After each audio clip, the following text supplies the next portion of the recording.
ವಿಧಾನಮಂಡಲ ಅಧಿವೇಶನ ನಡೀತಾ ಇದ್ದು 0 ಅವರ್ ಅಂದ್ರೆ ಶೂನ್ಯ ವೇಳೆಯಲ್ಲಿ ಧರ್ಮಸ್ಥಳದ ವಿಚಾರ ಪ್ರಸ್ತಾಪಕ್ಕೆ ಬಂದಿದೆ. ಧರ್ಮಸ್ಥಳದ ವಿಚಾರ ವಿಧಾನಮಂಡಲ ಅಧಿವೇಶನದಲ್ಲಿ ಸದ್ದು ಮಾಡಿದೆ. ಈ ವಿಚಾರವನ್ನ ಪ್ರಸ್ತಾಪ ಮಾಡಿರೋದು ಕಾರ್ಕಳದ ಶಾಸಕ ಸುನೀಲ್ ಕುಮಾರ್. ಸರ್ಕಾರ ಎಸ್ಐಟಿ ತನಿಖೆಯನ್ನ ಮಾಡ್ಲಿ, ದೂರ ಏನ್ ಬಂದಿದೆ ಅದಕ್ಕೆ ತನಿಖೆ ಮಾಡ್ಲಿ, ನಮ್ಮ ಅಭ್ಯಂತರ ಏನೂ ಇಲ್ಲ. ಬಟ್ ಶ್ರೀ ಕ್ಷೇತ್ರ ಧರ್ಮಸ್ಥಳವನ್ನ ಟಾರ್ಗೆಟ್ ಮಾಡೋದು ಸರಿ ಅಲ್ಲ ಅಂತ ಹೇಳಿ ಪ್ರಸ್ತಾಪ ಮಾಡಿದ್ದಾರೆ. ಅನಾಮಿಕನ ಮಾತು ಕೇಳಿ ಗುಂಡಿ ತೆಗೆಯುವಂತ ಕೆಲಸವನ್ನೇನ್ ಮಾಡ್ಲಾಗ್ತಾ ಇದೆ, ಇದು ಲಿಟ್ರಲಿ ಧರ್ಮಸ್ಥಳದ ಪಾವಿತ್ರ್ಯತೆಗೆ ಧಕ್ಕೆ ತರುವಂತ ಕಾರ್ಯ ಆಗ್ತಾ ಇದೆ.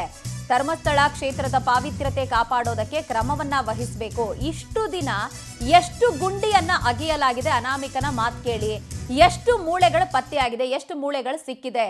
ಅನಾಮಿಕನ ಮಾತು ಕೇಳಿ ಗುಂಡಿ ಅಗೆಯೋದಕ್ಕಾಗತ್ತಾ ಅಂತ ವಿಧಾನಸಭೆಯಲ್ಲಿ ಕಾರ್ಕಳ ಶಾಸಕ ಸುನೀಲ್ ಕುಮಾರ್ ಪ್ರಶ್ನೆಯನ್ನ ಎತ್ತಿದ್ದಾರೆ. ಅಸಹಜ ಸಾವಿನ ಕುರಿತಂತೆ ಎಸ್ಐಟಿ ತನಿಖೆಯನ್ನು ಮಾಡ್ತಾ ಇರೋದನ್ನು ನಾನು ಸ್ವಾಗತಿಸ್ತೇನೆ. ಸರ್ಕಾರ ಇದರ ಕುರಿತಂತೆ ಸತ್ಯಾಸತ್ಯತೆಗಳು ಬರಬೇಕು ಅನ್ನೋದ್ರ ಬಗ್ಗೆ ನಮ್ದು ಯಾರ್ದು ಕೂಡ ಭಿನ್ನಾಭಿಪ್ರಾಯಗಳಿಲ್ಲ. ಆದರೆ ತನಿಖೆಯ ನೆಪದಲ್ಲಿ ಹಿಂದೂ ಧಾರ್ಮಿಕ ಕ್ಷೇತ್ರಗಳನ್ನು ಅವಹೇಳನ ಮಾಡುವಂಥ ಪ್ರಕ್ರಿಯೆಗಳು ನಿರಂತರವಾಗಿ ಕಳೆದ ಕೆಲವು ದಿನಗಳಿಂದ ನಡೀತಾನೆ ಬಂದಿದೆ.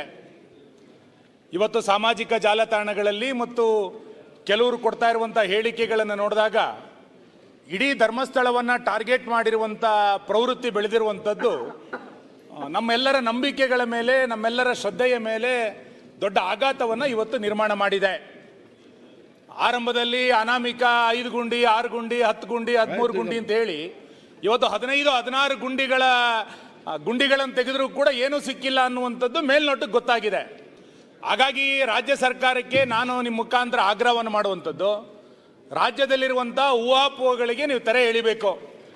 ಎಸ್ಐಟಿಯ ತನಿಖೆ ಯಾವ ಹಂತಕ್ಕೆ ತಲುಪಿದೆ, ತನಿಖೆ ಇನ್ಯಾವುದೋ ದಿಕ್ಕಿನ ಕಡೆಗೆ ಹೋಗೋದಕ್ಕಿಂತ ಮುಂಚೆ ಇನ್ಯಾರೋ ಬಂದು ಹೇಳ್ತಾರೆ ಎನ್ನುವ ಕಾರಣಕ್ಕೆ ಎಷ್ಟು ಗುಂಡಿಗಳನ್ನು ಕೂಡ ತೆಗಿಲಿಕ್ಕಾಗಲ್ಲ.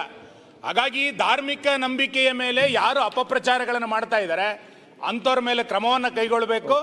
ಧರ್ಮಸ್ಥಳದ ಪಾವಿತ್ರ್ಯತೆಯನ್ನು ಕಾಪಾಡಲಿಕ್ಕೆ ಸರ್ಕಾರ ಎಚ್ಚರಿಕೆಯನ್ನು ಕ್ರಮವನ್ನು ಕೈಗೊಳ್ಳಬೇಕು ಅನ್ನುವಂಥ ಹಿನ್ನೆಲೆಯಿಂದ ಈ ತನಿಖೆ ಎಲ್ಲಿಯ ತನಕ ಬಂದಿದೆ ಅನ್ನುವಂಥದ್ದನ್ನ ಮಾನ್ಯ ಗೃಹ ಸಚಿವರು ತಕ್ಷಣ ಒಂದು ಹೇಳಿಕೆಯನ್ನು ಬಿಡುಗಡೆ ಮಾಡಬೇಕು ಅಂತೇಳಿ ನಾನು ಸರ್ಕಾರವನ್ನು ಆಗ್ರಹಿಸ್ತೇನೆ. ಅಸಹಜ ಸಾವಿನ